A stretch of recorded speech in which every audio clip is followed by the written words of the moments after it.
제사를 보면 시제라 그런 게 있죠. 이게 뭐냐면 아주 큰 제사입니다. 국가적으로 가문에서 또 종친회에서 드리는 시제가 있고, 기제는요 돌아가신 날을 기리면서 드리는데 보통 4대 봉사입니다. 즉 부모님, 할머니, 할아버지, 증조무, 또 고조, 할머니, 할아버지까지 우리가 제사를 드리려면 이 네 분들까지 제사를 다 드려줘야 돼요. 그런 여러분 1년에 제사가 끊일 날이 있었겠어요? 또 차례를 지내는데, 차례는 명절이나 조상의 생신날, 보름날 이럴 때 지내는 겁니다. 우리가 차례 지내러 간다. 이게 바로 명절 때 드리는 제사입니다. 정월 초하루에, 추석에. 그 다음에 성묘입니다. 묘제, 조상들의 묘에 가서 지내는 제사. 즉 한식날, 이 청명 다음 날 조상들 묘소에 가서 제사 드리는 거. 이게 바로 성묘 간다, 묘제 간다, 그런 얘기예요. 이렇게 제가 설명드린 이유는요, 우리도 똑같이 제사를 지내고 있기 때문에 그렇습니다. 우리 똑같이 제물을 드리고 있기 때문에 그래요. 그리고 우리는 똑같이 경배의 대상이 있기 때문에 그렇습니다. 구약에는 제사를 드릴 때 두 가지 의미로 제사를 드렸습니다. 첫 번째는 회개입니다. 제사는 회개고, 두 번째는 하나님 은혜에 대한 감사입니다. 회개와 감사가 구약의 sacrifice, 제사를 의미합니다. 5개의 큰 제사의 종류가 있는데, 첫 번째가 번제입니다. 두 번째가 소제고, 세 번째가 화목제고, 네 번째가 속제제고, 다섯 번째가 속번제입니다. 이 번제는 제물 전체를 번제단에 태워서 드리는 제사고요. 소제는 곡식가루를 솥에 구워서 첫 이삭을 드리거나, 화목제는 내장과 기름은 화제로 드리고요. 나머지 몫은 제사장이나 봉헌자들이 성막들에서 함께 먹었던 제사, 이게 화목제입니다. 속죄제는 의무적으로 계명을 어긴 자가 드려야 되는 제사. 속건제는 하나님의 성물이나 물건을 훼손한, 하나님의 쓰시는 일들을 내가 잘못해서 훼손시켰을 때 반드시 속건제를 드려야 합니다. 이걸 어떻게 드리냐? 방법이 네 가지인데, 첫 번째는 화제입니다. 불에 태워드리는 방법. 모든 5가지 제사의 기본이 화제입니다. 두 번째는 요제입니다. 흔들어 바치는데, 화목제나 속건제는 제사장이 이렇게 흔들어 바칩니다. 그럼 하나님이 이것은 제사장 몫으로 주십니다. 거제는 높이 들었다가 아래로 이렇게 내립니다. 뭐냐면 화목제를 드리는 제물이나 첫 소산물이나 또 11조나 전쟁에서 얻은 전리품은요, 하나님께 드리면 하나님이 이걸 내리도록 말씀하세요.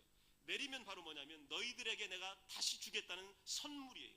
다시 이걸 가지고 너희들 것이 되어라, 잔치를 벌여라 하는 얘기고, 전제는 포도주나 독주를 다른 제물에 섞어서 드리는 거예요. 사도 바울이 내 몸을 전제로 하나님께 드린다는 건요, 그리스도의 화목제물 가운데 내 몸을 전제로 그 속에 바쳐서 드리겠다, 바로 그런 의미가 있는 겁니다. 제사의 잔치를 우리는 보게 됩니다. 예수 그리스도께서 제물이 되셨습니다. 누구에게 드렸냐면 하나님께 드리고, 그것을 드린 것을 하나님의 은혜로 사람이 받아 먹는 것, 이것이 바로 제사입니다. 화목 제물이 되셨습니다. 우리에게 평화를 가져다 주신 겁니다.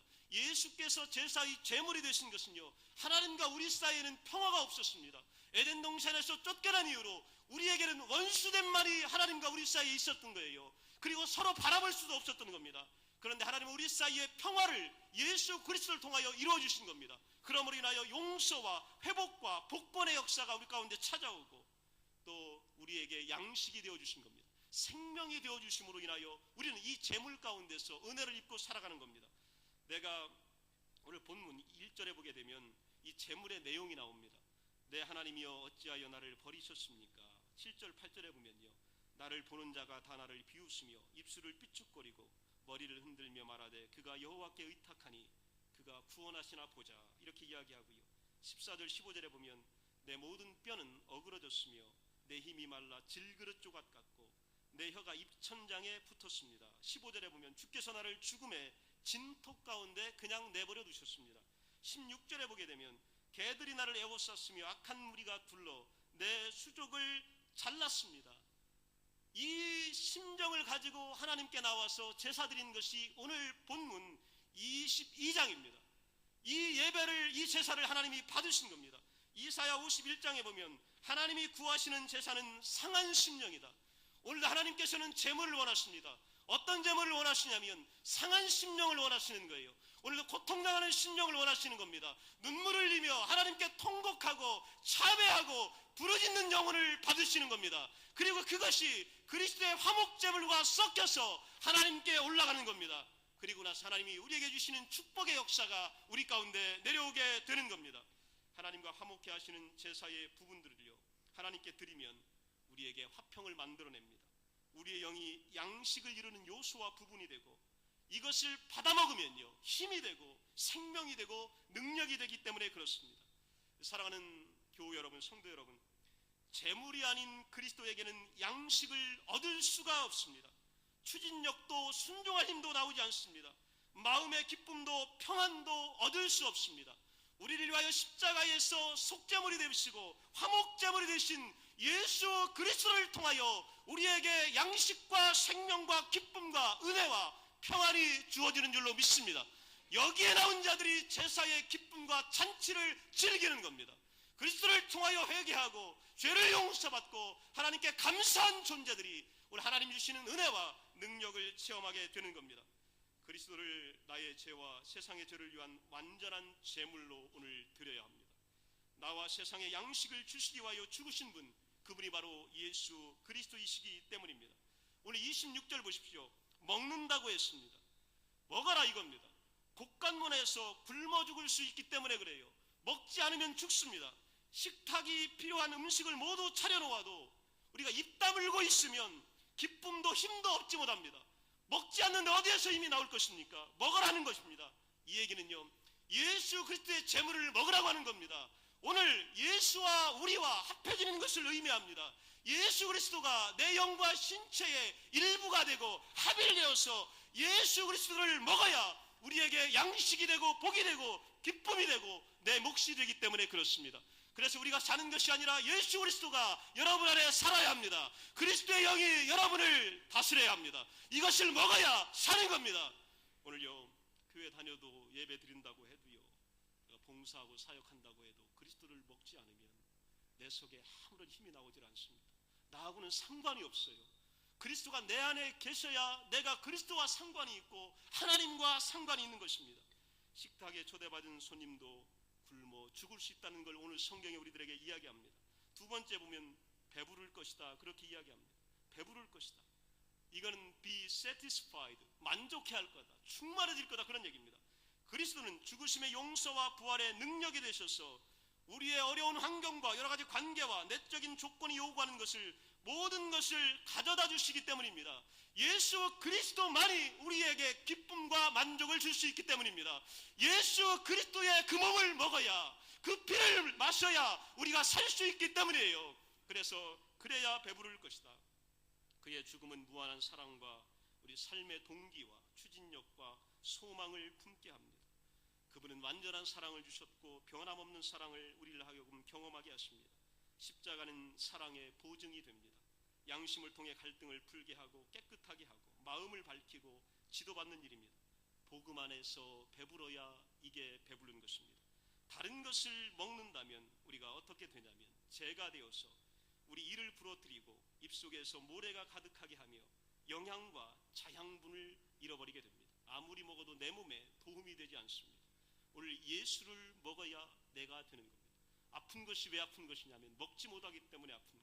영양이 공급되지 않으면 몸속에서 면역 체계가 무너집니다. 병마를 이길 수가 없어요. 오늘 생명의 주 되신 예수 그리스도와 그분의 말씀을 먹을 때에 우리 속에서 힘이 나게 되는 겁니다.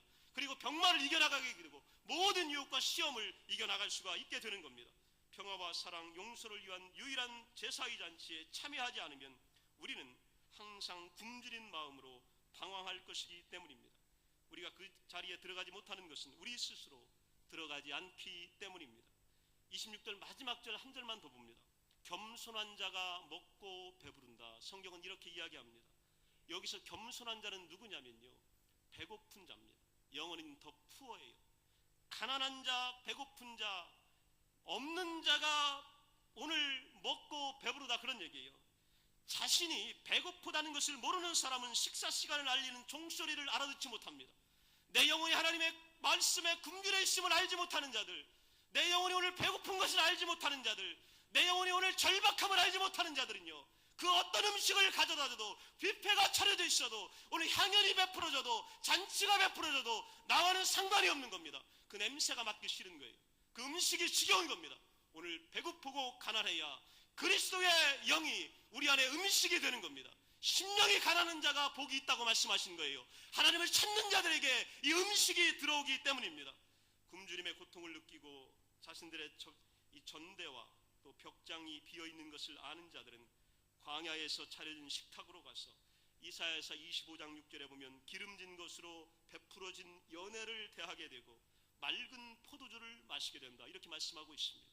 그리고 이 제사의 잔치의 초청에 응하는 자들이 먹고 배부름을 얻게 될 것이고, 변명하고 핑계하는 자들에게는 이 만족이 오지 않습니다. 여러분, 하나님의 제사에 나온 여러분들은 변명할 것도 없습니다. 핑계댈 것도 없습니다. 무조건 하나님의 말씀을 먹고 그 음성에 귀를 기울여야 우리에게는 생명이 되는 줄로 믿습니다. 이것이 바로 십자가에서 화목제물을 우리에게 주신 하나님의 사랑입니다. 내 제사의 음식을 먹기만 해라 하는 얘기입니다. 이사야 55장 2절 이하에 보면 너희가 어찌하여 양식 아닌 것을 위하여 은을 달아주며 배부르게 하지 못할 것을 위하여 수고하느냐. 너희는 귀를 기울이고 내게로 나와 들으라. 그리하면 너희의 영혼이 살리라. 영혼이 살리라. 영혼이 살리라. 예수 앞에 나오는 자가 살아가는 겁니다. 그런 자가 힘을 얻고 양식을 얻고 복을 받고 축복을 받게 된다, 이렇게 말씀하고 있습니다. 이 잔치의 최종의 목적이 뭐냐면 26절 마지막에 나와 있는 말씀입니다. 영원히 살지어다. 여러분, 우리는 영원히 살기를 원합니다. 생명을 가지고 천국에 가기를 원합니다. 영원한 곳에서 하나님과 함께 하기를 원합니다. 영원히 살기 위하여 제사를 드려야 되고 이 제사의 제물을 우리가 먹어야 되는 것입니다. 영원한 생명이, 영원한 기업이, 기쁨이, 영원한 행복과 교제와 만족과 사랑이 그리스도에게서 우리에게 나오기 때문입니다. 오늘 민족 대명절인 추석 첫날에 예수께서 우리를 향하여 흘리신 위대한 제물이 여러분들에게 복이 되시고 만족이 되시고 양식이 되시기를 간절히 축복합니다. 다 함께 일어나셔서 기도하겠습니다.